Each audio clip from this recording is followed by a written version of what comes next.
Hello, everyone. This is Mr. Millette with an AP World History and an AP European History presentation.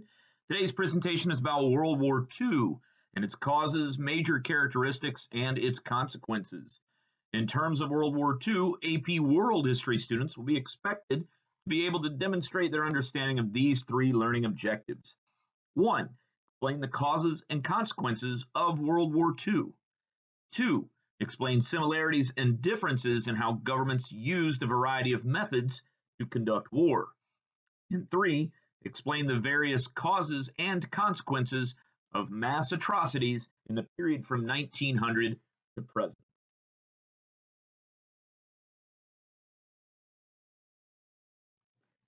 And for my AP European History students, here are the three learning objectives for your class. European history students will be expected to demonstrate their understanding of these learning objectives.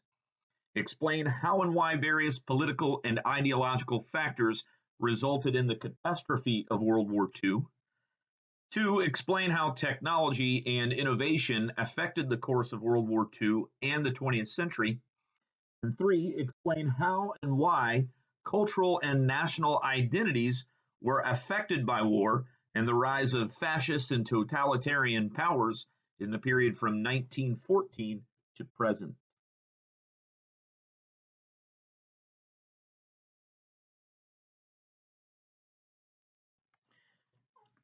History's hindsight clearly has 20/20 vision. As students of history, we can watch the narrative unfold about major events and see where people's decisions and actions will ultimately result. Historical narratives are written with the end in mind so as to provide cause, influences, and experiences of a particular historical event.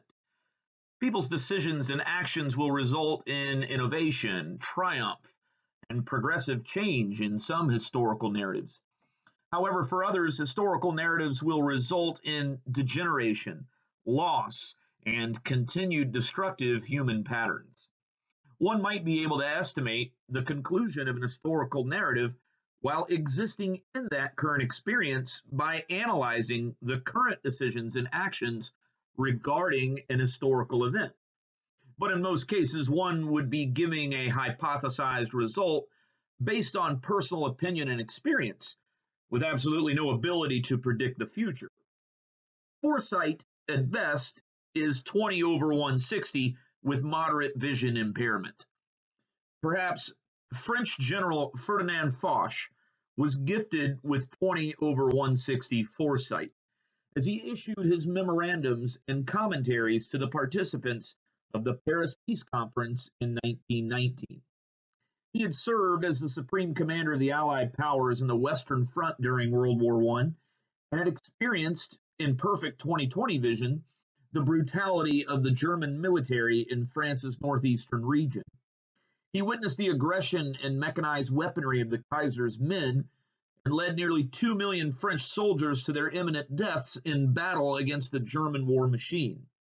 He understood the harsh reality of German militant aggression and in the war's conclusion vied for an even more restrictive and punishing terms of peace than even the final terms of the Treaty of Versailles would contain. Henceforward, the Rhine, a European river that runs through western Germany, ought to be the western military frontier of the German countries.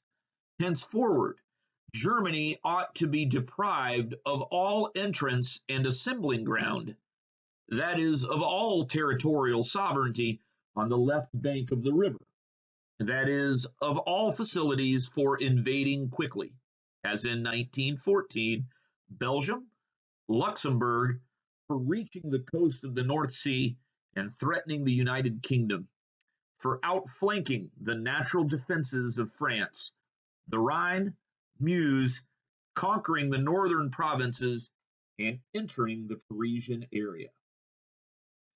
Here Foch made his case to keep all German military presence out of the Rhine River Valley so as to prevent even the mere temptation of a future German redo of aggression in the region. He believed the French military presence in the region of Germany's Rhine River should be permanent so as to prevent even a German notion of an act of aggression against any of the nations that converge in that region of Europe. Foch continued to stress the vulnerability of the German people and sought to play on the fears and uncertainty of the defeated German populace. Quote, "What the people of Germany fear the most is a renewal of hostilities, since this time Germany would be the field of battle and the scene of the consequent devastation. This makes it impossible for the yet unstable German government to reject any demand on our part if it is clearly formulated.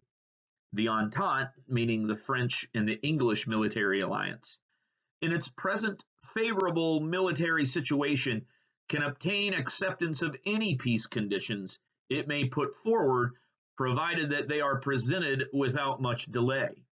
All it has to do is to decide what they shall be." Foch knew that the participants of the Paris Peace Conference had a unique opportunity to take anything from Germany that they pleased while they were down and out. However, when the final terms of the Treaty of Versailles were made, Foch did not agree with one of its articles. From Article 428 of the Treaty of Versailles in 1919, it reads, "As a guarantee for the execution of the present treaty by Germany, the German territories situated to the west of the Rhine, together with the bridgeheads, will be occupied by Allied and associated troops for a period of 15 years from the coming into force of the present treaty." Rather, General Foch believed that the Allied presence, and specifically the French military presence in the Rhineland, needed to be a permanent presence. He believed that the leaders who drafted these final terms of the Treaty of Versailles were mistaken in ordering a mere 15-year occupation. In his final commentary on the Treaty of Versailles, Foch prophesied, "This is not peace, it is an armistice for 20 years." No, Foch did not predict the battles and exponentially larger numbers of deaths of a second war. He didn't predict the even more global nature of a second conflict, and he didn't predict that it would even reach beyond the region of the Rhineland. He had no words for the battles that would take place outside of Europe in a second conflict to include a Pacific theater and the incorporation of non-European peoples into the conflict. He didn't predict the staggering numbers of civilians who would be stripped of rights and protections and ultimately victimized by the onset of a second total war in the first half of the 20th century. He didn't predict the vile human atrocities that future governments would commit in the fog of such a destructive war, and he didn't provide insights into the improved weaponry and killing machines humanity would forge on itself. However, he did see the flaws in the Treaty of Versailles, and he did see the reluctance of the leaders at the peace conference to just hand the Rhineland to France. And he did see the missed opportunity of the political leaders he served to permanently incapacitate Germany. And in those observations, he called it like he saw it, a temporary ceasefire rather than a permanent peace. To use my historical hindsight, which is also 2020, I have come up with a simple way to analyze the multiple causes to World War II, in a similar fashion to how I taught the long-term causes of World War I. That's right, another acronym to help students quickly recall the multiple causes to World War II. This time around, the acronym is DATA, D-A-T-A.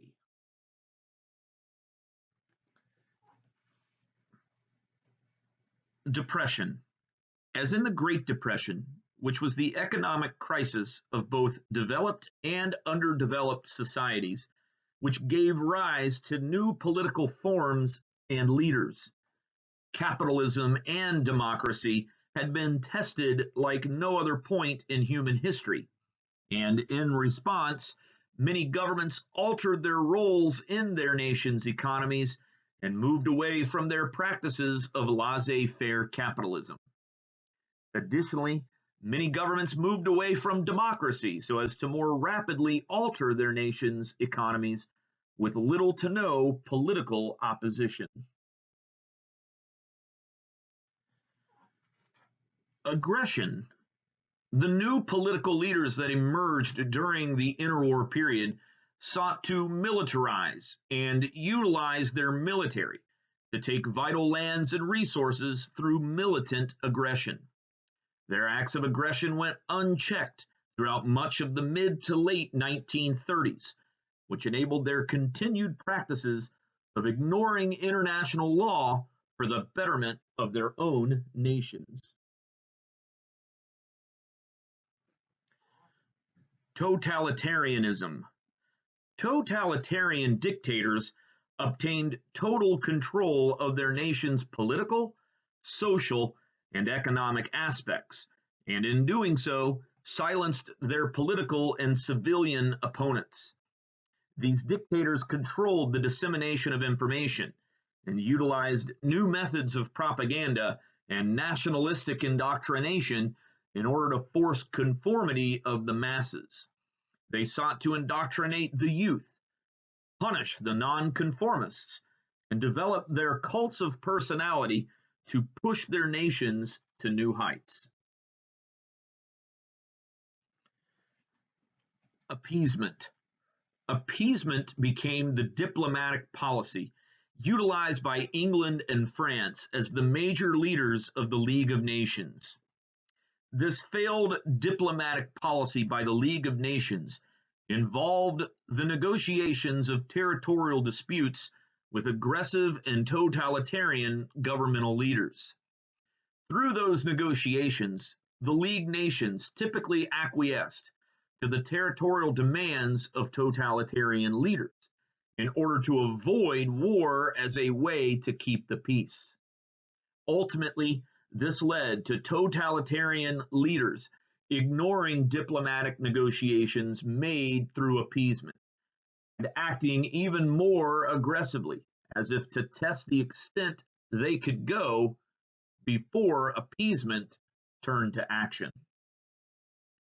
Ultimately, the peace settlement after World War I was just simply unattainable. The politics and the economics of the day were just too tense to adhere to any global order. The continued imperialist aspirations resulted in the intensified nationalistic responses toward imperialism, showcased nations' desires to continue to subjugate others under oppressive and exploitative systems. Coming to a head was the rise to power of fascist and totalitarian regimes that resulted in the aggressive militarism of Nazi Germany under Adolf Hitler and fascist Italy under Benito Mussolini. Japanese leaders, like their counterparts in Germany and Italy, felt stymied by the League and the arrangements made after World War I, as they sought to continue empire building that they regarded as essential for their national greatness and economic well-being. As it were, these problems were too great for the League of Nations to manage, and ultimately when the League's attempts at diplomatically securing the peace turned to declarations of war, mobilization of militaries, and a return to total war. Let's look more closely at the unchecked acts of aggression by the most belligerent of nations in the 1930s. First, Japan.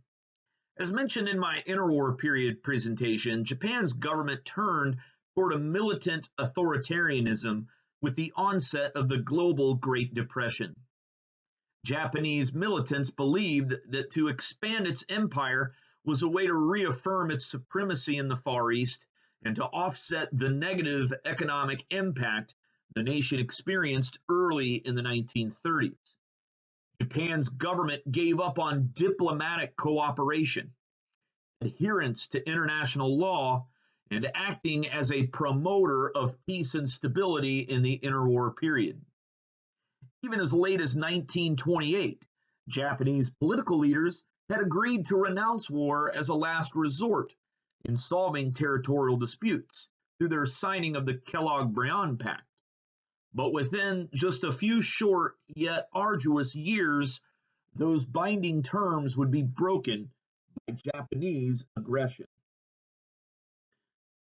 Recall, Japan's aggression dates back to 1931, with its invasion of Manchuria after the staged Mukden incident fabricated their cause to take over the region. By 1933, Japan decided to part ways with the League of Nations, which was a clear sign that they were no longer going to adhere to the political and military order that the League had tried to establish in the interwar period. The Japanese military then invaded mainland China near Beijing in the Marco Polo Bridge incident in 1937. This prompted the beginning of the Second Sino-Japanese War and is argued by world historians that this was really the first battle of World War II. It would not be long before Japan's aggression turned into atrocity. To the southern region of China was the city of Nanjing, and in 1937 the Japanese launched another invasion there. However, the Japanese were not content with merely occupying the city and its vicinity, so as to reap the benefits of nearby and desperately needed resources. Rather, the Japanese military enacted terrible atrocities against Chinese soldiers and civilians in the notorious massacre of Nanjing. Hundreds of thousands of surrendered Chinese soldiers and Chinese civilians were systematically put to death at the hands of the occupying Japanese military. The Japanese military also went to the extent of conscripting Chinese women and forcing them into prostitution for the Japanese soldiers. Comfort women, as they were called, were utilized in China and in Korea and in other parts of the Far East where the Japanese military would occupy in the beginning of World War II. One thing I want to do is to impress on you all exactly which international laws totalitarian regimes were breaching in their acts of aggression. For example, in this slide, I have selected an excerpt from the Covenant of the League of Nations from 1919. From Article 10, it reads, "The members of the League undertake to respect and preserve, as against external aggression, the territorial integrity and existing political independence of all members of the League. In case of any such aggression, or in case of any threat or danger of such aggression, the Council shall advise upon the means by which this obligation shall be fulfilled." I'm drawn to the words of respect and preserve the territorial integrity and existing political independence of all members of the League. That would have included nations that were newly formed after World War I, as well as previously established nations that were vulnerable to foreign takeover after World War I, such as China, Austria, Czechoslovakia, and Ethiopia. Now, I'm not just picking countries out of a hat here, but I'm shedding light on League member nations who were to be protected that would suffer the aggression of belligerent nations in the 1930s. In similar fashion as Japan, fascist Italy also acted out of aggression. The Italian fascist movement under Benito Mussolini really was a defiant movement toward the League of Nations. Fascism had come to power through the threat of violence in the early 1920s and transitioned the constitutional monarchy of Italy into a totalitarian regime that glorified military activity. Also similar to Japan, the Italian government had signed on to the Kellogg-Briand Pact in 1928, renouncing war as a last resort in the settlement of territorial disputes and political tensions.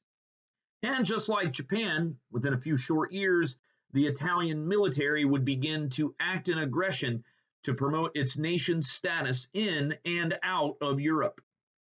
In 1935, Mussolini ordered the Italian invasion of Ethiopia. In a rendition of Italy's ancient history, Mussolini believed himself to be like a Roman Caesar who sought to expand his empire from Italy across the Mediterranean Sea and into the heartland of Northeast Africa. In many ways, this act of aggression was intended to rewrite Italy's more recent history of failure in their attempt to colonize Ethiopia back in the 1890s. Italy had retained Eritrea and a portion of Somalia in Northeast Africa from the age of imperialism, and mobilized hundreds of thousands of Italian troops into Eritrea in order to invade independent Ethiopia throughout the interwar period. Italian ships and planes sailed and flew by the British protectorates of Egypt and Sudan en route to Ethiopia. And in 1935, the Italian military invaded Ethiopia. England and France, as the presiding leaders of the League of Nations, stood idle during the Italian invasion of Ethiopia. And in just 2 years, in 1937, Italy would leave the League of Nations. In this slide, I am emphasizing a region of the western portion of Germany called the Rhineland. The Rhineland is the land surrounding the Rhine River. Prior to and during World War I, the Rhineland was a region of great industrial and military production in Germany. The Kaiser also kept a large military presence in the Rhineland, which would be problematic for Belgium and France during World War I. Recall when World War I ended, in the terms of the Treaty of Versailles, the victors of France and England sought to punish Germany. Part of Germany's punishment was the abandonment of the Rhineland of its industrial and militaristic productive capacity and its large military presence. Here you see 3 articles of the Treaty of Versailles from 1919 dictating the German demilitarization of the region.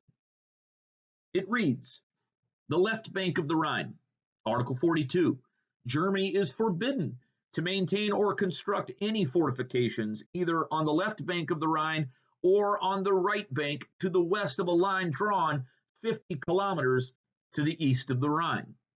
Article 43, in the area defined above, the maintenance and the assembly of armed forces, either permanently or temporarily, and military maneuvers of any kind, as well as the upkeep of all permanent works for mobilization, are in the same way forbidden. In Article 44, in case Germany violates any manner whatever the provisions of Articles 42 and 43, she shall be regarded as committing a hostile act against the powers signatory of the present treaty that is calculated to disturb the peace of the world. Clearly, the League nations and their militaries were going to uphold their own terms of the treaty if a totalitarian leader in Germany decided to breach these articles, right?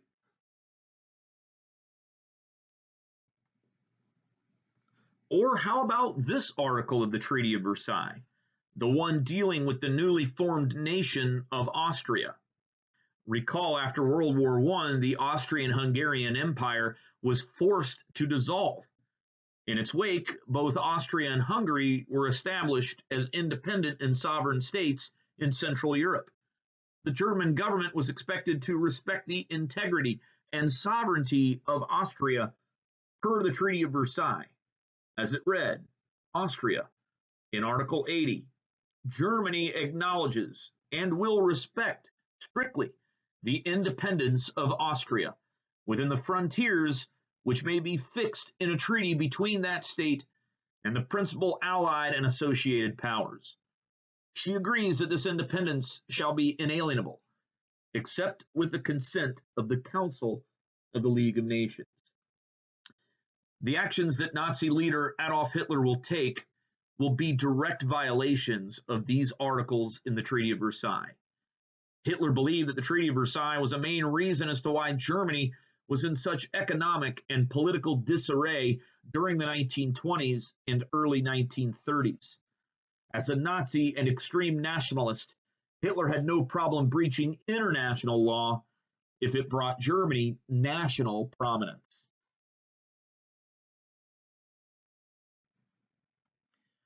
Acts of aggression by the Japanese and the Italians were largely ignored by the British and the French. And as the world sat and watched these two militant nations breach international law and invade sovereign nations, another regime was taking note. Nazi Germany's leader, Adolf Hitler, took note of the political order of the day and recognized that if Italian and Japanese aggression would go unchecked, then why wouldn't German aggression go unchecked? German aggression began with Hitler's decision to remilitarize the Rhineland, starting in 1933 after his appointment as Chancellor. Granted dictatorial powers through the passage of the Enabling Acts, Hitler sought to mobilize the German military. Remilitarizing the Rhine could have a profound impact on the suffering German economy, as it could spawn militarism and rapid reindustrialization of the area. Increasing the size of the German military and creating jobs in newly opened armaments factories in the Rhineland also appealed to Germans who sought employment as well as a personal tie to Hitler's nationalistic movement. Although Hitler was breaching the Treaty of Versailles, his actions were largely ignored by the League of Nations. In fact, the French military had abandoned their occupation of the Rhineland in 1930, which pretty much signaled to Hitler 3 years later that the Rhine was his for the taking. In 1938, Hitler breached the Treaty of Versailles again when he pressed the Austrian government into the Anschluss, or Union. In 1938, Austria had been a newly established nation per the Treaty of Versailles after the forced breakup of the defeated Austrian-Hungarian Empire after World War I. Receiving no punishment or threat by England and France for the Anschluss, Hitler tried his luck against another newly formed nation from the terms of the Treaty of Versailles, Czechoslovakia. Living in a region of Czechoslovakia known as the Sudetenland were some 9 million ethnic Germans. Hitler sought to bring all ethnic Germans under his so-called Third Reich, hence why he forced Austria into the Union, and hence why he turned his attention to the Sudetenland of Czechoslovakia. The English Prime Minister, Neville Chamberlain, agreed to meet with Hitler in Munich, Germany, to discuss the terms of Germany's annexation of the Sudetenland. In the ensuing Munich Pact, Chamberlain permitted Hitler to annex the region, so long as he promised to make no more acts of military aggression against Czechoslovakia. This was the policy of appeasement that the League of Nations was utilizing in order to avoid war. Appeasement, as the policy of England and the remaining members of the League of Nations, was a major reason why belligerent nations were able to do what they did against sovereign nations. There it was, spelled out plain as day in the Munich Pact, that the Sudeten region would be annexed by Germany. The fear of war was so great that giving in to the aggressive nations became the policy of the day. Curiously, when Chamberlain returned to London, he was greeted with thunderous applause when he made his return speech declaring, quote, "My friends, there has come back from Germany peace with honor. I believe it is a peace in our time." Chamberlain would remain the Prime Minister of England until his resignation in 1940, a year after his policies of appeasement failed to keep England and the rest of Europe out of a Second World War. In 1938, upon Chamberlain's return from Munich, one critic was a fellow member of Parliament named Winston Churchill, who proclaimed, "Britain and France had to choose between war and dishonor. They chose dishonor, they will have war." Churchill would succeed Chamberlain as Prime Minister in 1940 and presided over England for most of the duration of World War II.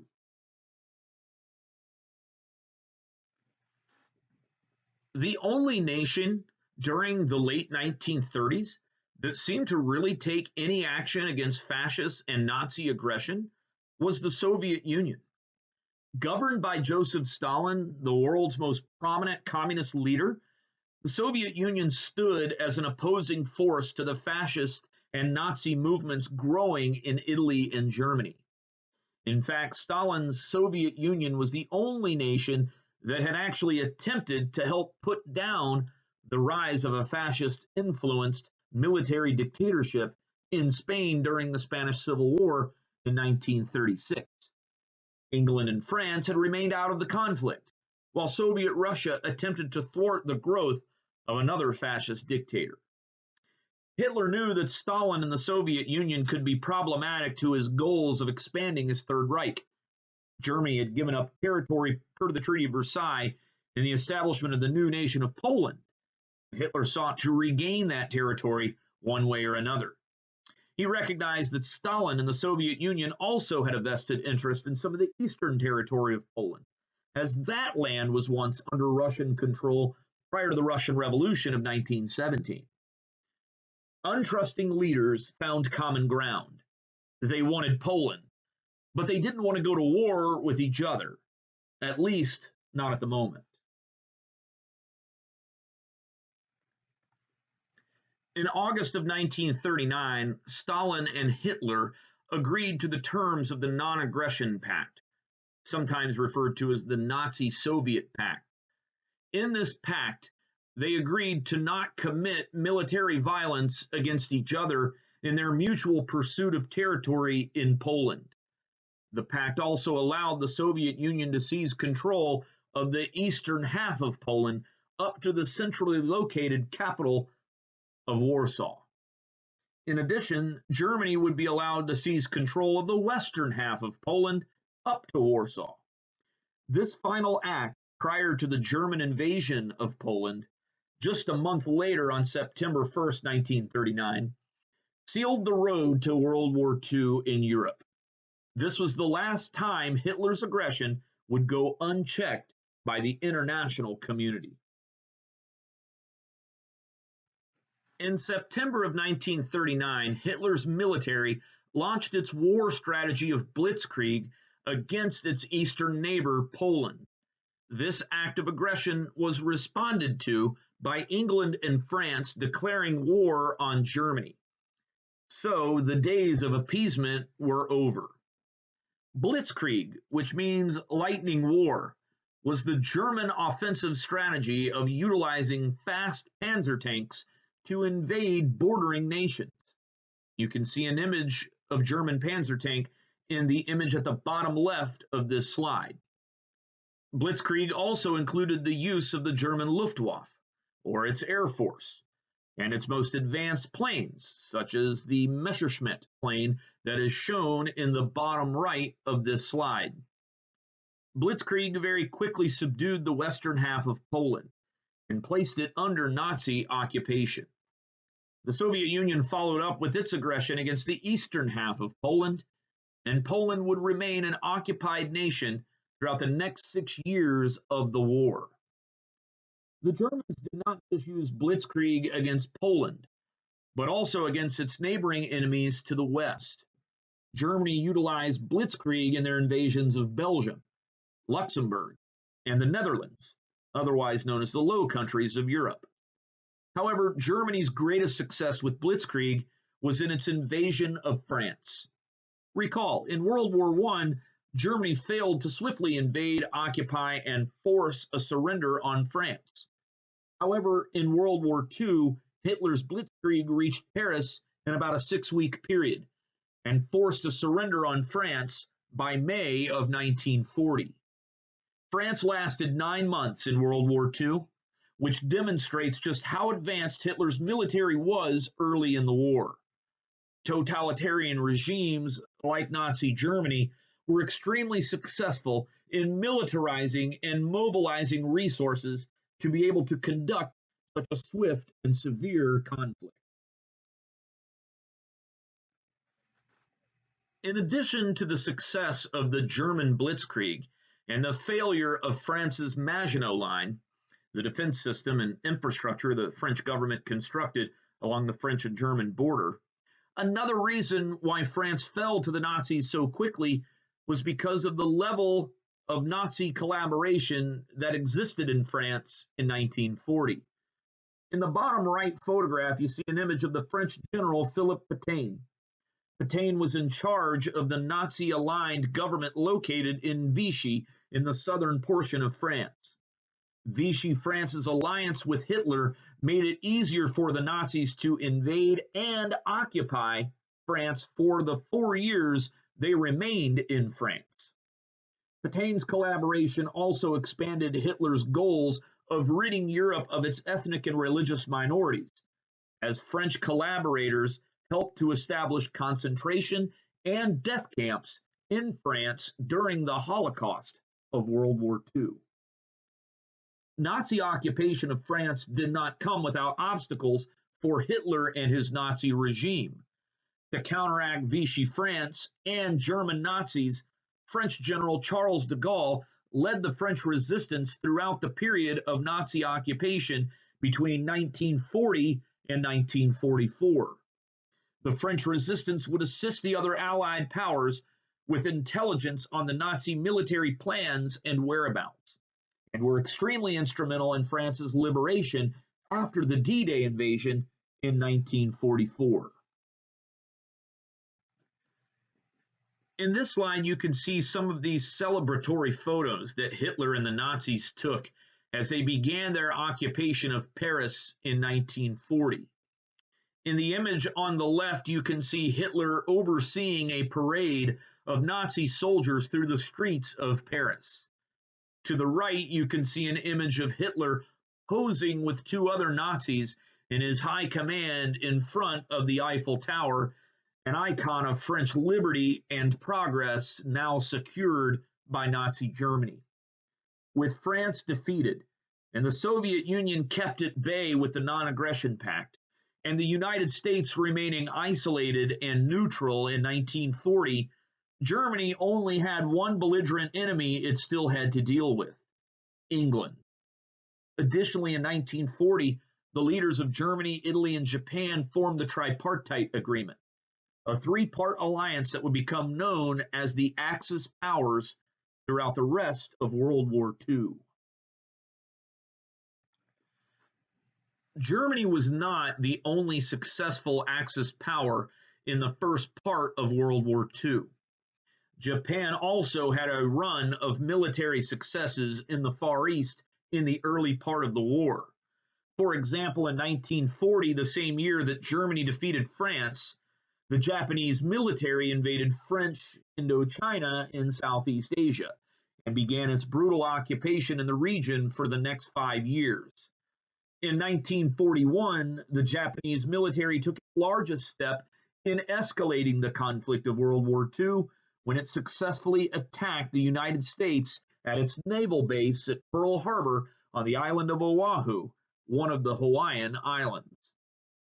Japan, a longtime imperialist nation, saw the islands of the Pacific as places that should be under their naval control.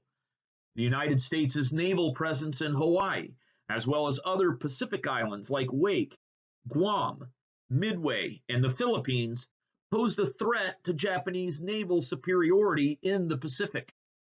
Conflate Japan's desire for naval imperialism with its worsened relations with the neutral United States, and you get the attack at Pearl Harbor on December 7, 1941. Ultimately, this attack forced the United States to break its neutrality and ultimately declare war on Japan. In retaliation, the other Axis powers, Germany and Italy, declared war on the United States. Although the United States entered the war against Japan, this did not mean that the Axis powers would stop having military successes. In fact, in 1942, the Japanese deployed its soldiers into the American-held Philippine Islands and forced the United States to surrender the islands. The Germans, under their Nazi regime, were so methodical in their ability to conduct their offenses in the beginning of the war that so much of Europe came under Axis control. In the map on this slide, you can see the extent to which the Axis powers controlled Europe. By 1941, the only belligerent nation that had not succumbed to German surrender and occupation was England. This map also shows the extent to which the Germans succeeded offensively prior to their invasion of the Soviet Union in 1941. The Japanese, under their militant authoritarianism, were also methodical in their ability to conduct their offenses in the beginning of the war that so much of the Far East and the Pacific Ocean came under Axis control. In the map on this slide, you can see the extent to which the Axis powers controlled the Far East and the Pacific Ocean. You can see the naval blockade the Japanese placed north of Australia. The Japanese also occupied the former Dutch Indonesian islands, former French Indochina, and a portion of the British colonies in South Asia, including Burma, where they were pushing toward British India. Axis occupation was a brutal experience for civilians throughout Europe. The Nazis utilized Europe's rail lines and other infrastructure to continue to control the occupied regions. They set up labor camps in which they imprisoned political opponents and religious minorities, specifically European Jews, and forced them to work in munitions factories in order to support Germany's war effort. Hitler also enacted his final solution against European Jews held in captivity, held in labor camps, and ultimately converted many labor camps and concentration camps into death camps. Over the next 4 years, the final solution added to the grotesque numbers of Jewish deaths during the Holocaust, a number that is believed to have reached more than 6 million by the end of World War II. German occupation was not conducted without resistance, as mentioned earlier. For example, in France, after its surrender in 1940, the French resistance in the northern part of France continued to subvert Nazi Germany's ability to occupy and stabilize the nation. General Charles de Gaulle, a future president of France, led the French resistance, which aligned its French rebels with the English and Americans once the other Allied powers were able to deploy soldiers into Nazi-occupied France. In a Jewish ghetto where Polish Jews were forced to move in Warsaw, Poland, a courageous uprising of imprisoned Jews occurred against German soldiers and police. Although it was violently put down, it demonstrated the resilience of civilian populations under stress of Nazi occupation and brutal total war. One thing Germany had been trying to establish, even before its aggression against European countries, was to establish a new racial order in Germany. Embedded in Germany's long-held belief in social Darwinism, this new racial order would be characterized by German racial superiority and purity, extreme anti-Semitism, and the practice of eugenics in their attempt to protect their society of those they deemed undesirable. Undesirables included Jews, homosexuals, mentally handicapped, and gypsies living in Germany. In 1935, 2 years after Hitler became Chancellor of Germany, he enacted the Nuremberg Laws. Here you can see some of the terms of the Nuremberg Laws.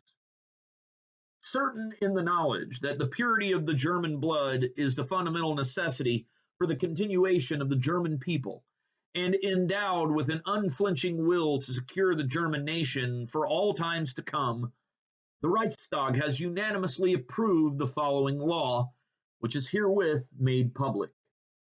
Marriages between Jews and citizens of German or German-related blood are forbidden. Marriages which have been performed in spite of this law, even if they have been performed in a foreign country, are void. Extramarital sexual intercourse between Jews and citizens of German or German-related blood are forbidden.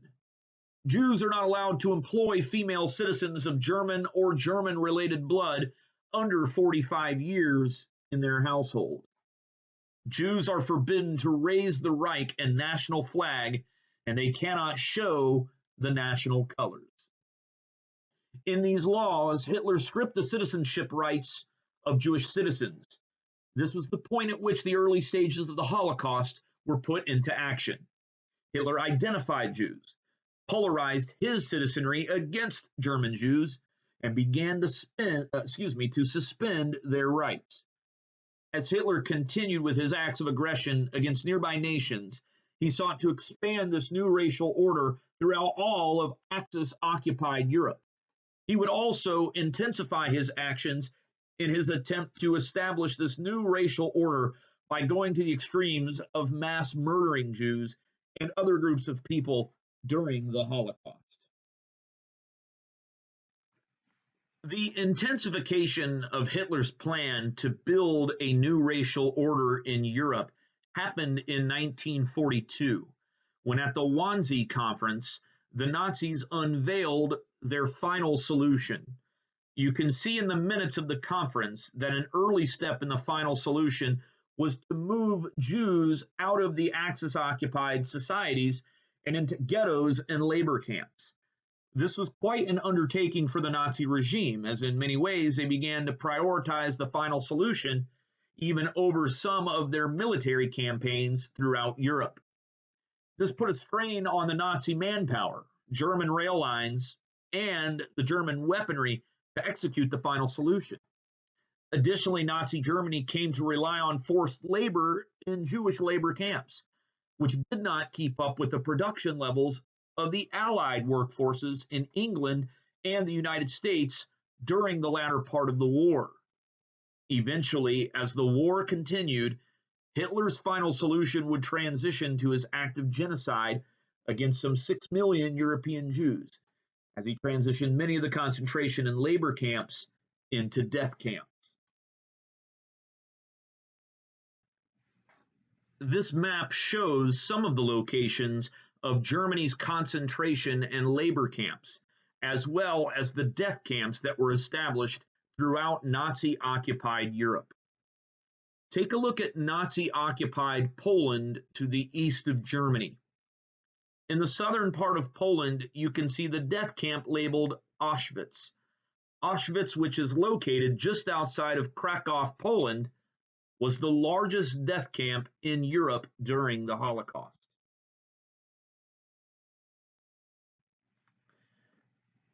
The next 11 slides are photographs of the death camp at Auschwitz in Poland.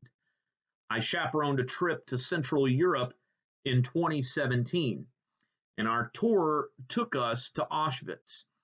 I have to say, this was one of the most somber and humbling experiences I have ever had in my life. Touring Auschwitz, we were permitted to take photographs of some of the death camp, but many of the displays in the camp, which is preserved as a museum today, were off limits to us in terms of photography. The photo you see on this slide is the top of the entry gate into phase 1 of Auschwitz. Once through the gate, men, women, and children were separated to different parts of the camp. Atop the gate, it reads, Arbeit macht frei, or work will set you free. As every European Jew that entered this camp, when it was a work camp, was made to think that they were there to work. What many of them were not aware of was that they would be worked to death. And in the latter part of the war, the camp would transition to a death camp. And most of the Jews kept in Auschwitz would be systematically murdered by the Nazis. As Jews were brought into Auschwitz, their personal belongings were stripped from their person. In this image, you can see a pile of eyeglasses that the Nazis confiscated from their Jewish prisoners.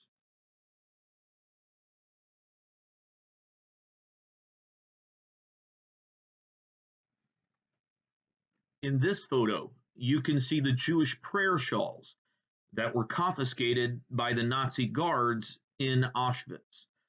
Not only did the Nazis seek to strip anything of monetary value, but also to strip the Jews of anything of cultural value, such as religious items that were used in their worship.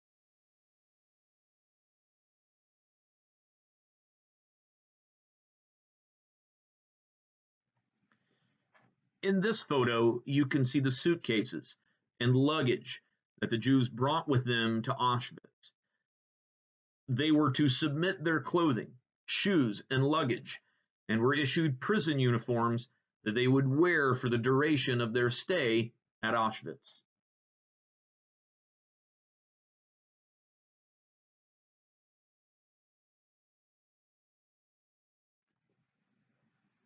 In this photo, you can see an assortment of confiscated cups, mugs, and thermoses that Jewish prisoners were no longer allowed to have in their possession. Their food and drink intake was highly regulated, and they were fed just enough to keep them alive so they could continue to perform labor.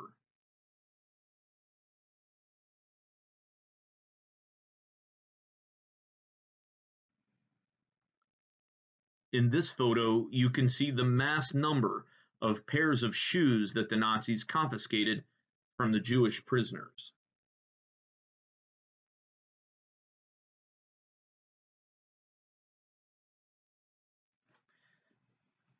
In this photo, you can see a large collection of empty cans of Zyklon B. Zyklon B was the poison gas that the Nazis used to mass extinguish Jewish prisoners as they transitioned Auschwitz into a death camp late in the Holocaust. On this slide, in the photo to the left, you can see the toilets that were in the barracks of the camp. To the right, you can see the communal bathhouses that Jewish prisoners were permitted to use.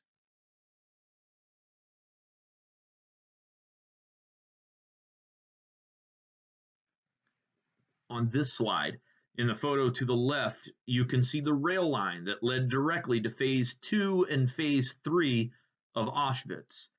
These phases were characterized by more barracks, workhouses, and ultimately the large crematoriums that were utilized by the Nazis to dispose of the deceased bodies of the Jewish prisoners late in the Holocaust. In the photo to the right, you see the exterior of some of the barracks in Phase 2 of Auschwitz.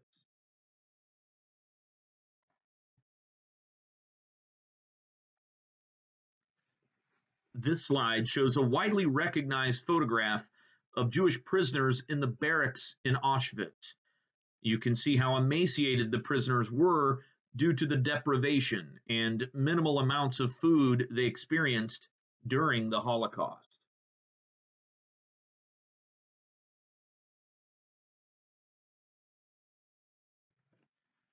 Here is what the inside of one of the barracks at Auschwitz looks like today.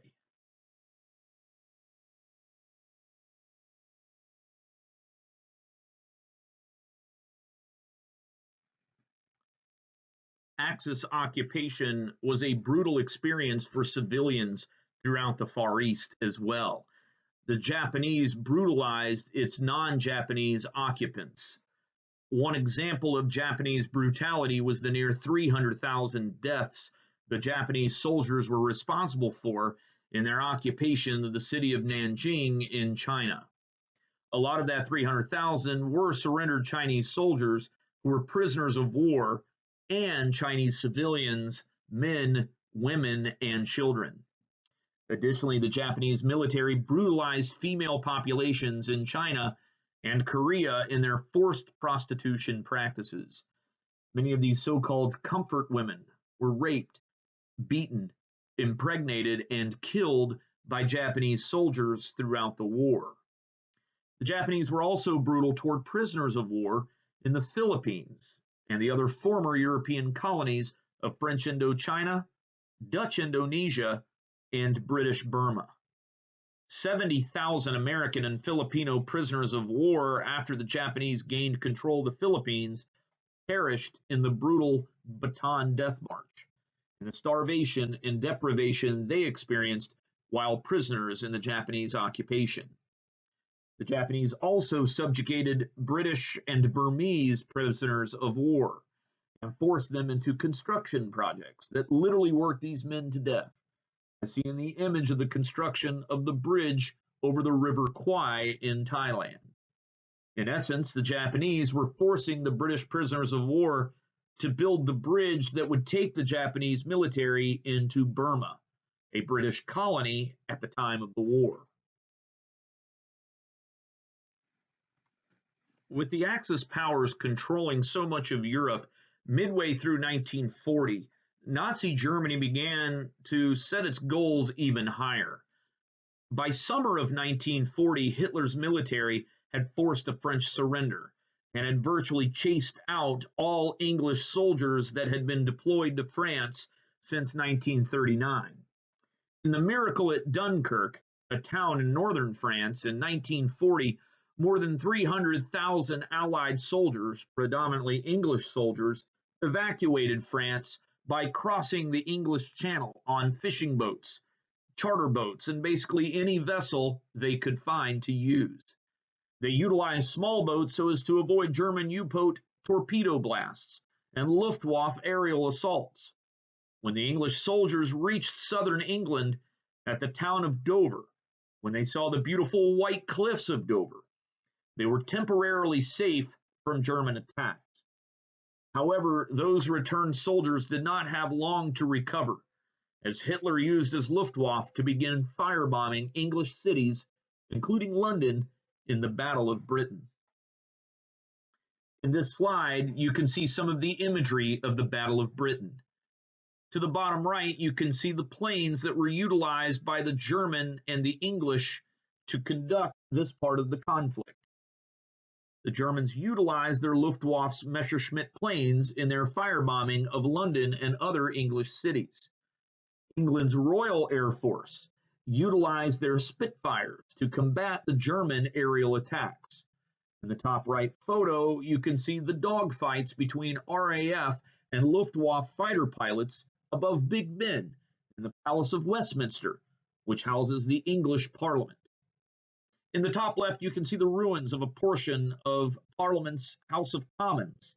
And to the bottom left, you can see some damage to the East End of London, with Prime Minister Winston Churchill surveying the damages in late 1940. The Battle of Britain, though destructive to the English urban landscape, was actually a defensive victory for England and the remaining Allied powers. It was the first time that Hitler was halted, and one of his offensives did not succeed in forcing a surrender. For many historians, the fact that the English successfully defended themselves against Germany, the Battle of Britain served as a turning point in the war in favor of the Allied powers. After Hitler realized that his plan to defeat England was not going to be realized in 1940 nor in 1941, he decided to turn his focus toward a different direction in Europe. Recall, Hitler had made the non-aggression pact with the Soviet Union's leader Joseph Stalin in 1939. Also recall that the two dictators who mutually held mistrust and a high disdain for each other's ideological views agreed to split Poland and to not engage in war against each other. Both aggressive dictators kept their word until 1941, when Hitler decided to execute Operation Barbarossa, his full-scale invasion of the Soviet Union.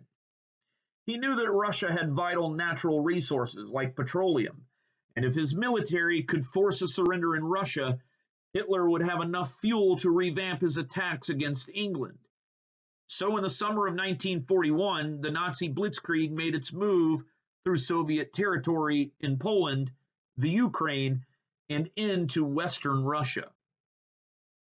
Hitler's goal was to seize control of Russia's major cities, including Leningrad, which you all used to know as St. Petersburg, Moscow, and Stalingrad, also known as Volgograd.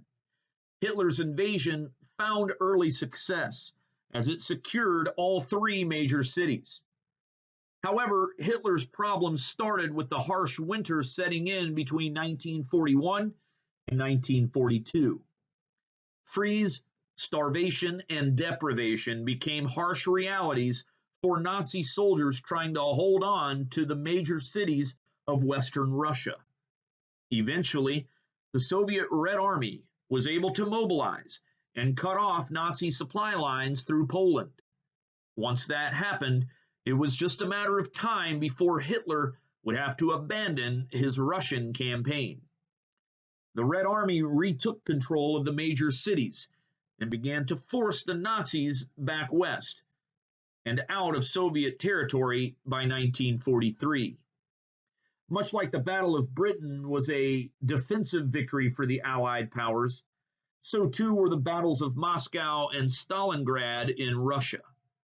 These defensive victories were a turning point in favor of the Allied powers in the Eastern Front of the European theater of World War II. Just as things were starting to turn in favor of the Allied powers in the European theater, the war was also beginning to shift in the Pacific theater. Recall, the Japanese had established naval supremacy throughout a lot of the western and southern Pacific Ocean. Japan had been successful in occupying most of the east, southeast, and southern coastal regions of Asia. As well, Japan had been successful at ousting the Americans out of the Philippines, a U.S. territory since the turn of the century. However, in June of 1942, the Allied powers, more specifically the American Navy, engineered a surprise attack against the Japanese at Midway Island in the Central Pacific. The Japanese had planned to strike a portion of America's Pacific Fleet at Midway, but the American military intelligence was able to ascertain the Japanese plan to attack at Midway. Acting on that intelligence, the American Navy deployed an air and sea attack against Japanese naval vessels and planes in the early part of June of 1942. Ultimately, the Americans were able to defend a lot of their fleet at Midway and destroyed 4 Japanese carriers, 1 Japanese cruiser, and nearly 300 Japanese planes. The success of the American attack at Midway virtually inhibited the Japanese Navy from waging any more offensives against the Allied powers in the Pacific. Thus, this successful attack was a turning point in favor of the Allied powers in the Pacific theater of World War II. The next 4 slides will focus on some of the developments during the war that enabled the Allied powers to change the momentum of the war into their favor. The slides will touch on developments such as the continued productivity of the home front of the Allied powers, the role that women played in the home front of the Allied powers, the use of propaganda to keep the war popular among civilians, and the use of new technologies and techniques that gave the Allied powers an advantage. This particular slide shows a photo of some Russian women digging trenches near Stalingrad, Russia in 1942. The trenches were dug so as to slow down German panzer tanks that were heading towards Stalingrad during Hitler's invasion of the Soviet Union. Women were called to perform this sort of laborious task since the Red Army needed as many able-bodied men as it could muster to defend the nation from the invasion. Stalin was a mastermind at mobilizing people and resources in the war effort. He referred to this aspect of the war as Russia's Great Patriotic War, as he saw it to be the defining moment of the Russian people's resilience and the future of the Soviet Union. Some 26 million Russians died during World War II as the brutality of Nazi occupation and the demands of Russian total war intensified. Different from World War I, however, during World War II, the Russian people and Russian military were able to successfully defend themselves from the German military. It wasn't just the totalitarian regimes that were able to muster its civilians to perform labor and necessary tasks to push the war effort forward. Democratic states also experienced total war and called on their civilian populations to do their part during World War II. Much like in World War I, in World War II, Englishmen were called to fight, and in their stead, women took on the more masculine jobs such as agriculture and munitions factory work. On this slide, to the left, you can see English women in an artillery shell filling factory in 1941. On the right, you can see young women who were conscripted by the English government's Women's Land Army to provide agricultural labor to keep food production up during wartime. The ability for England to mobilize its civilian populations, and specifically its women as a productive workforce, enabled them to last longer than both Italy and Germany, totalitarian regimes of the Axis powers, in the long haul of World War II. One of the things that the English government insisted on was for the civilian population to continue as much of a normal lifestyle as they could, considering German airstrikes were fairly common between 1940 and 1941. The mindset that the English government attempted to cultivate in its civilians was one of defiance against German aggression, and that they could withstand whatever the Germans threw at them. Members of Parliament remained in London, as did the Prime Minister, and stories and photos of ordinary people being resilient during extraordinary times helped to mold the English mindset and keep the war effort popular among the civilians. In the image to the left, you see a staged photo of an Englishman delivering milk through some of the ruins of London in the aftermath of the German Blitz in the Battle of Britain. The photo was staged and published so as to continue to mold that defiant and resilient mindset in the English people. In the United States, much like in England, women were called to serve their nation in the munitions factories, while American men were at war. The iconic propaganda poster of Rosie the Riveter and her slogan, "We can do it," was utilized to get American women to buy into their individual role in the greater cause for war. Total war can be a strain on soldier and civilian alike, and so it was incumbent on the governments of the Allied powers to keep their civilian populations in support of the war. Fortunate for the United States and England, the leadership in President Franklin Roosevelt and Prime Minister Winston Churchill was well skilled at mobilizing people and resources to continue their nation's war efforts. Developing technologies and new techniques also helped the Allied powers turn the momentum of the war into their favor against the Axis powers. For example, the continued development and use of radar and sonar technologies enabled the Allied powers to detect Axis planes and submarines in close proximity. Radar worked by sending radio energy out and measuring the time it took for the echo caused by hitting an object, like a German plane's radar antenna, and reflect back to the receiver, like an English chain home station. The time that was calculated helped English intelligence know the distance, height, and direction enemy planes were positioned. Radar enabled the English to muster their counterstrikes with precision, so as to successfully defend their nation from German attacks during the Battle of Britain.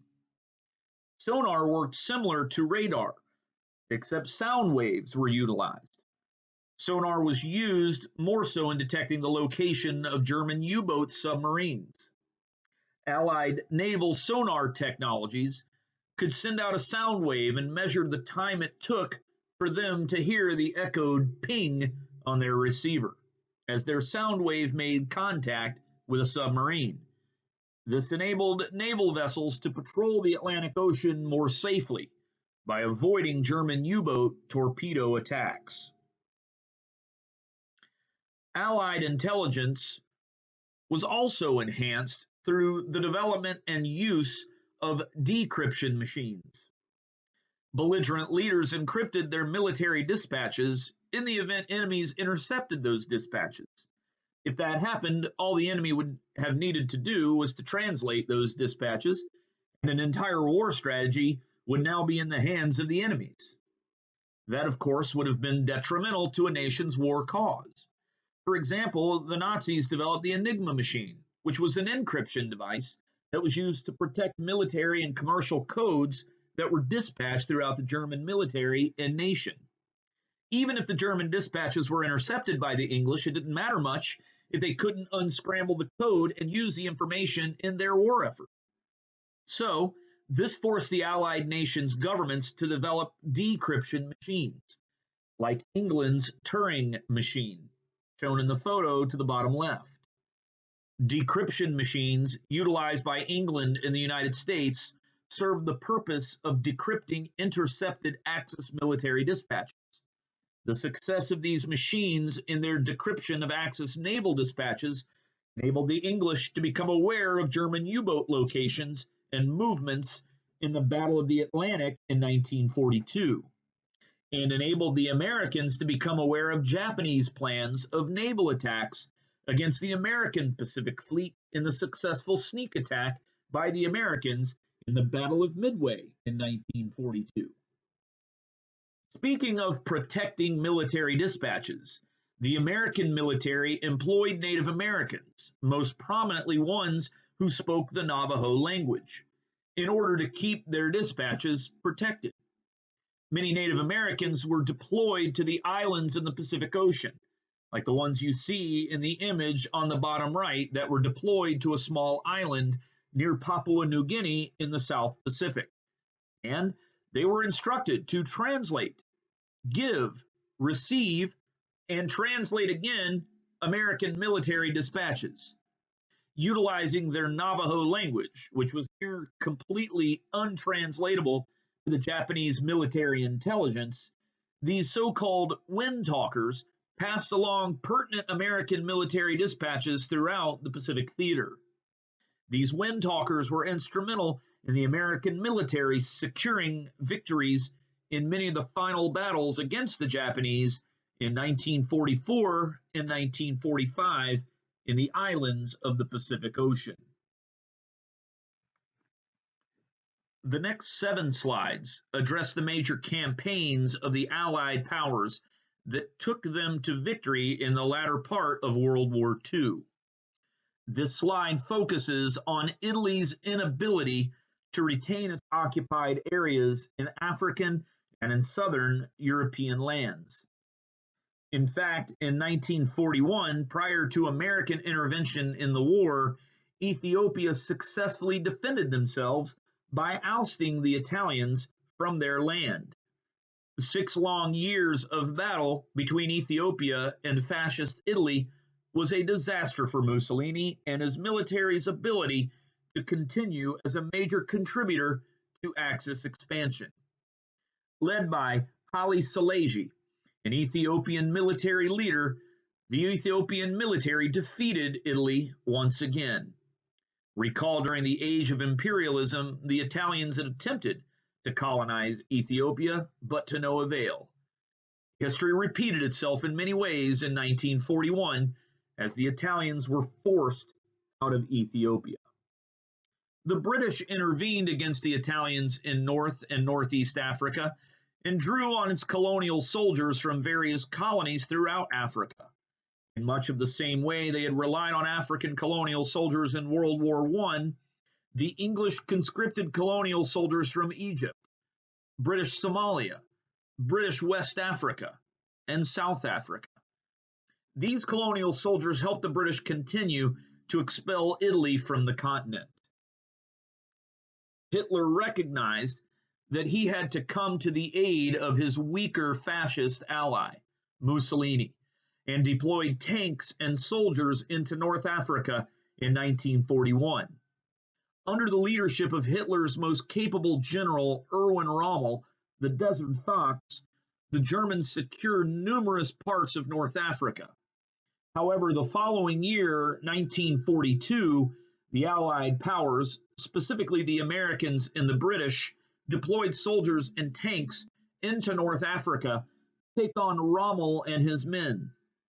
Ultimately, Rommel was defeated and North Africa was liberated of the Axis powers in 1943. After North Africa was liberated, the Allied powers pursued Mussolini and entered Italy. Mussolini would be imprisoned by Italian fascist resistors in 1943, but would be rescued by a Nazi mission ordered by Hitler himself. Over the last 18 months of the war, Mussolini was nothing more than a puppet of Hitler's regime located in northern Italy. Eventually, Mussolini would be captured again and executed in a public square in Milan, Italy, in 1945. The next big move for the Allied powers was to liberate Nazi-occupied France. Recall, France had been under Nazi occupation since 1940. In 1944, the Allied powers launched a full-scale invasion by air and by sea into Nazi-occupied France, in what was the largest military invasion in world history. Known as the D-Day invasion, Allied troops were trained in England and then deployed across the English Channel and into Normandy, in the northern portion of France. The Nazis expected the invasion to come at a more northern location in France and built up their defense system at Calais. But Nazi intelligence was off a bit as the invasion took place in Normandy. Joseph Stalin, the leader of the Soviet Union, had been pushing the other Allied leaders to open up the Western Front in France to relieve the pressure his nation was experiencing due to German occupation. That invasion finally came on June 6, 1944. On this slide, the top right image shows American General and future American President Dwight Eisenhower giving the final instructions to Allied troops in England before they embarked across the English Channel and into Nazi-occupied France. The photo in the top left shows Allied paratroopers moments before they jumped and deployed onto the beaches of Normandy. The photo at the bottom shows Allied paratroopers bearing down onto Normandy on D-Day. On this slide, you can see a few more photos of the D-Day invasion, and those photos indicate the other method by which Allied troops were deployed into Normandy. In the image on the left, you can see a Higgins boat, an American amphibious assault vehicle, deploying Allied troops from the English Channel as they approach the shores of Normandy. In the background, you can see the German fire the Allied troops are enduring as soon as the doors of the Higgins boats opened. The right photo shows the aftermath of the successful D-Day invasion. The mission was for the Allied powers to secure 5 beachheads in Normandy after D-Day, and they succeeded in doing so. In this image, you can see the manpower, ships, vehicles, and resources that were deployed in the Allied mission to liberate France from brutal Nazi occupation. After France was liberated in 1944, the Allied powers began to push east toward Germany. They were slowed down a bit by a final German offensive campaign in the Battle of the Bulge. However, after the Allied powers were able to destroy many of the remaining German planes and tanks in the Western Front, they continued their push into Germany. At the same time, Stalin's Red Army was pursuing the remaining Nazi soldiers in Eastern Europe. The Soviets pushed the Nazis out of Russia, Poland, and other Eastern European nations and chased them back into Germany. It is during this time when the Allied powers begin to discover the death camps of the Holocaust. Also, it would be the Soviets, of all the Allied powers, that would reach Berlin, Germany first.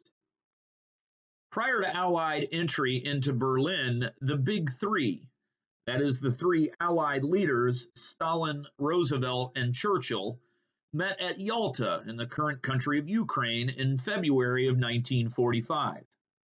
The Big Three discussed the terms of a soon-to-be German surrender. At Yalta, the Big Three decided that the Allied powers would need to keep a military presence in Germany and all of the other places in Europe that were under Axis occupation. They decided that the Soviet Union would remain in military control over the parts of Eastern Europe that they liberated, and that the French, British, and Americans would remain in military control over the parts of Western Europe that they liberated. It was also at the Yalta Conference where the Big Three agreed to establish the foundation for the United Nations, a global political organization that would be more dedicated than its predecessor, the League of Nations, to securing peace and stability after World War II.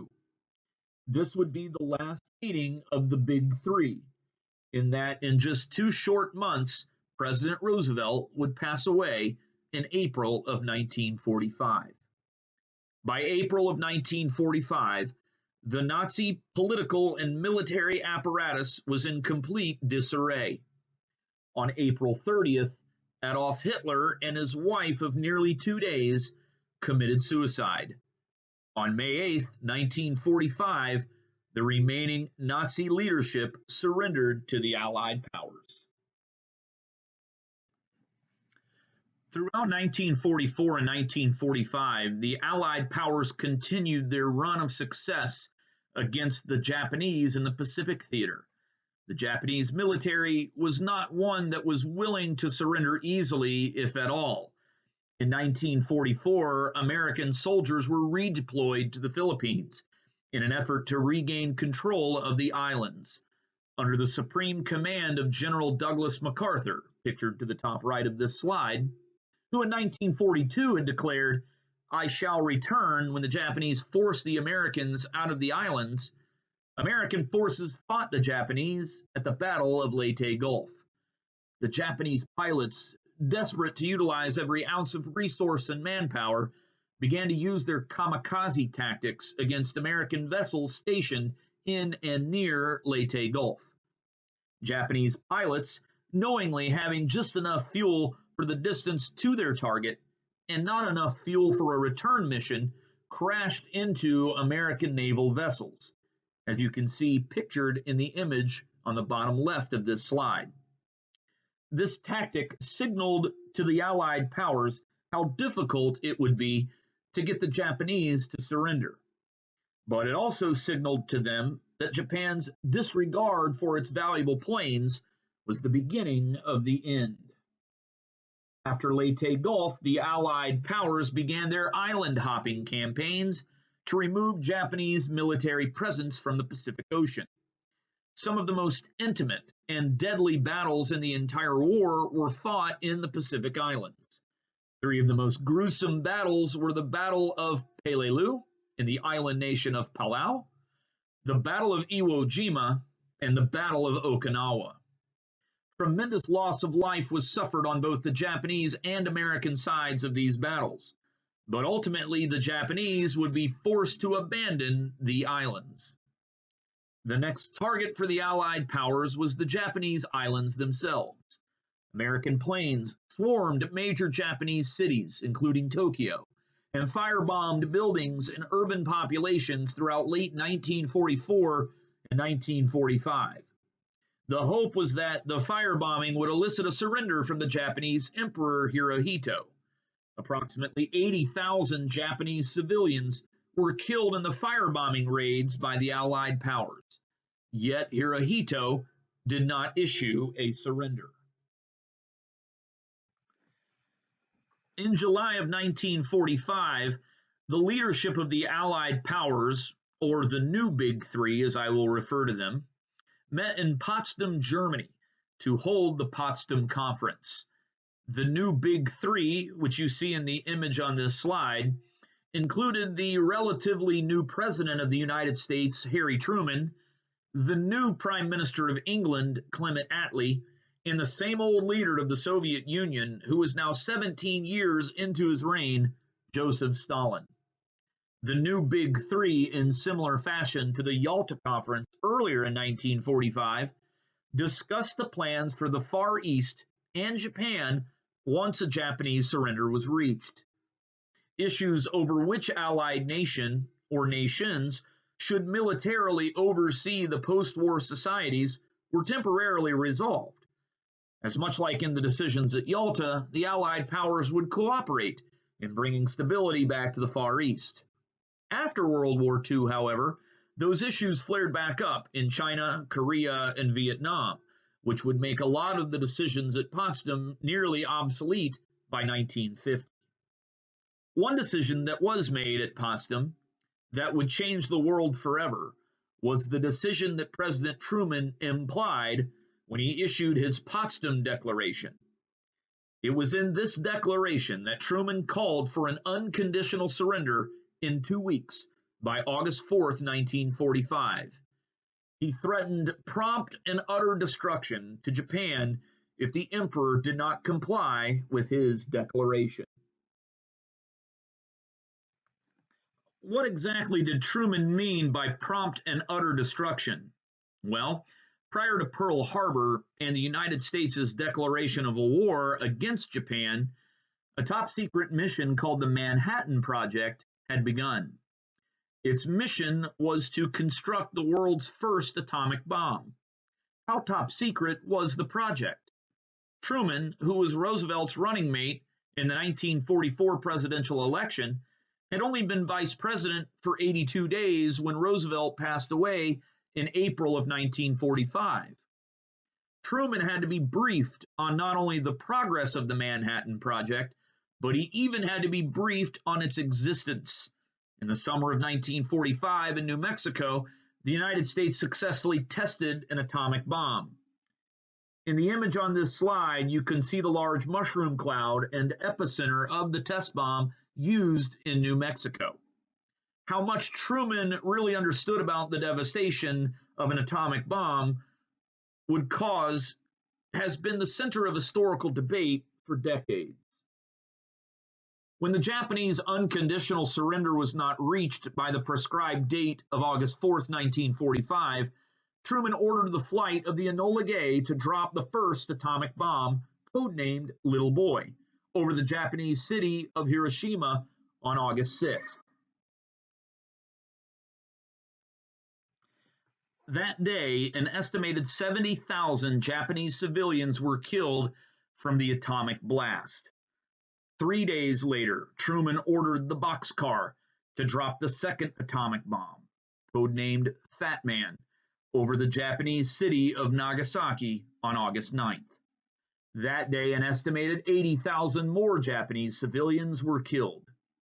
In summation, it was estimated that by the end of 1945, there were some 200,000 Japanese deaths associated with the atomic bombs and their effects.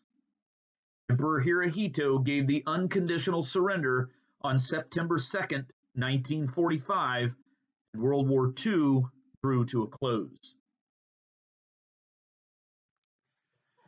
The last 3 slides of this presentation address the major effects that World War II had on the world. One of the first major developments after the war was a much more successful and now long-lasting global political organization that would be dedicated to the maintenance of peace and security in the post-war world, the United Nations. Established at Yalta, based on the Atlantic Charter from 1941, the UN was brought to life with the hopes of preventing conflict like that of World War II ever again. The original members were the United States, the Soviet Union, Great Britain, France, and China. And although relationships between the United States and the Soviet Union, as well as China, changed for the worse after World War II, the UN was able to continue to grow and reach toward its goal of settling political and military disputes. Today, 193 member nations make up the United Nations, and the UN Security Council exists to manage national and international crises. The UN would also be instrumental in guiding the massive decolonization efforts in Africa and Asia after World War II. Another major effect of World War II was the precedent set for hosting war crimes trials. In Germany, the Nuremberg trials were held throughout 1946. The trials tried surviving Nazi high command for war crimes and heard an insane amount of testimony and examined a plethora of physical evidence. Hundreds of Nazis were tried at Nuremberg, and thousands more were tried in subsequent trials. From the convictions made at Nuremberg, 12 Nazi leaders were sentenced to death by hanging. A similar set of war crimes trials were held in Japan in the so-called Tokyo trials throughout 1946. Thousands of Japanese were charged with war crimes in the brutal occupations in Korea, China, and Southeast Asia. Nearly 1,000 were sentenced to death. The United Nations established the Declaration of Human Rights, or the UDHR, in 1948. In the UDHR, the UN formulated a legal definition of genocide. As much as the UN hoped to prevent political and military conflict at World War II levels from ever occurring again, it also hoped to prevent genocide, like that seen in the Holocaust after the war. In spite of the creation of the UDHR and the precedent set for punishing crimes of genocide, genocides continued to occur throughout the 20th century, in Cambodia in the 1970s, in Rwanda in the 1990s, in Bosnia in the 1990s, and in Kosovo in the late 1990s. The establishment of the Cold War following the conclusion of World War II was another major transition the world would experience. The United States and the Soviet Union, though had been allies in World War II, were now two competing superpowers of differing political and economic ideologies and practices. They entered into immense competition in the fields of politics, economics, technology, weaponry, space, and cultural righteousness for the next 5 decades. This bipolarism provided for a balance of power between the USSR and the USA, as nations were expected to choose sides and form Cold War military alliances. The establishment of the North Atlantic Treaty Organization, or NATO, in 1949 forged a military alliance of several European nations with the United States. In response, the establishment of the Warsaw Pact in 1955 forged a military alliance of several Eastern European nations with the Soviet Union. The competition and tensions of the Cold War shaped the global order of things for most of the second half of the 20th century.